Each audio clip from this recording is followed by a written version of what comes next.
The Selfish Giant.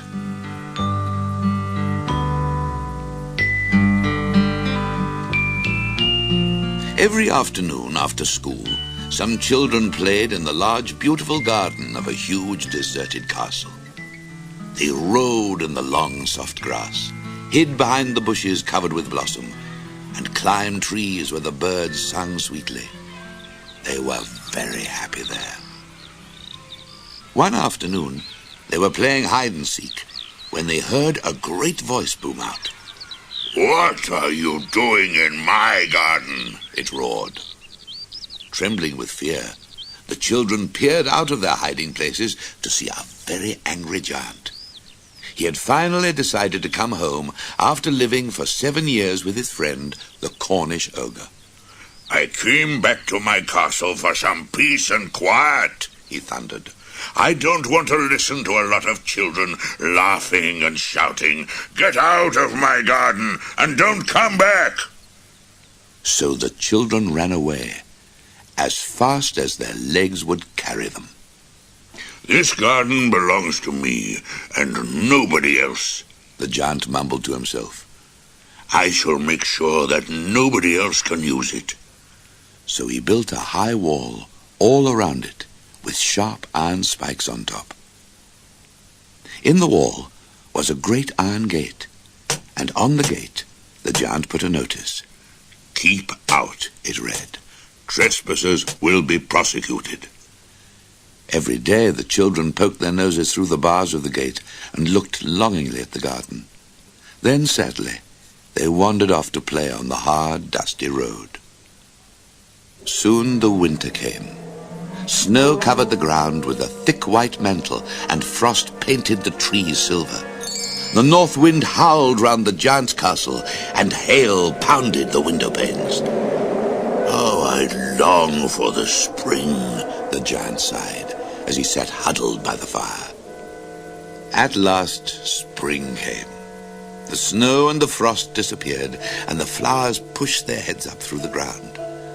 The buds on the trees opened, and the birds sang merrily, except in the giant's garden.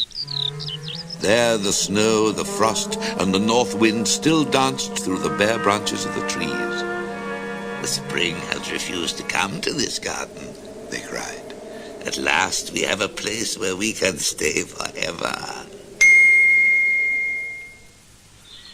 One morning, the giant was lying awake in bed, feeling very sorry for himself, when he heard a blackbird singing. He leapt over to the window and beamed with pleasure. The snow and the frost had gone, and every tree had burst into blossom. Every tree also held one of the children whom the giant had frightened away.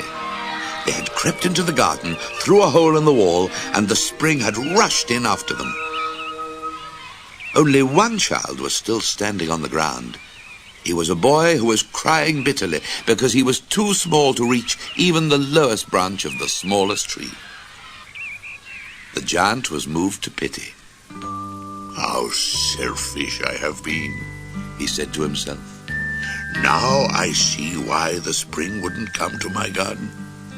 I'll knock down the walls and turn it into a children's playground. But first I'll put that poor little boy on top of a tree." The giant crept down the stairs and into the garden. But when the children saw him, they were so frightened they ran away again. Only the little boy, whose eyes were so full of tears that he could not see the giant coming, stayed where he was. As the winter returned to the garden, the giant gently picked up the boy. "There's no need to cry," he murmured softly, and he placed the boy on top of the nearest tree. Immediately the tree burst into blossom, and the boy flung his arms around the giant's neck and kissed him.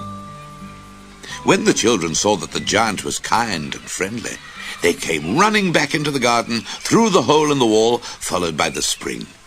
The giant laughed happily and joined in their games, only stopping to knock down the walls with an axe. It was sunset before he realized that he had not seen the small boy for some time. "Where is your little friend?" he asked anxiously. But the children did not know. Every day after school, the children came to play in the giant's beautiful garden. Every day the giant asked them the same question. Is the little boy with you today? And every day the answer was the same. We don't know where to find him. The only time we've ever seen him was the day you knocked down the wall. The giant felt sad because he loved the little boy very much. Only the sight of the children playing made him happy again. The years passed quickly, and the giant grew old and weak. Soon he could no longer play with all the children. One winter morning, he was sitting by his bedroom window when he suddenly saw the most beautiful tree he had ever seen, standing in a corner of the garden. Its golden branches were covered with delicate white blossom and silver fruit, and underneath them stood the little boy. He's come back at last, the giant said joyfully. Forgetting how weak his legs were, he rushed down the stairs and hurried across the garden. But as he reached the little boy, his face became red with anger. Who has hurt you? He cried. Why can I see the marks of nails on your hands and feet? Old and feeble as I am, I'll kill the people who have done this to you. Then the child smiled gently and said, Hush, don't be angry, but come with me. Who are you? Whispered the giant, falling to his knees. A long time ago, you let me play in your garden, the child replied. Now I want you to come and play in mine. It's called paradise. That afternoon, when the children ran into the garden to play in the snow, they found the dead giant lying peacefully under a tree, all covered with white blossom.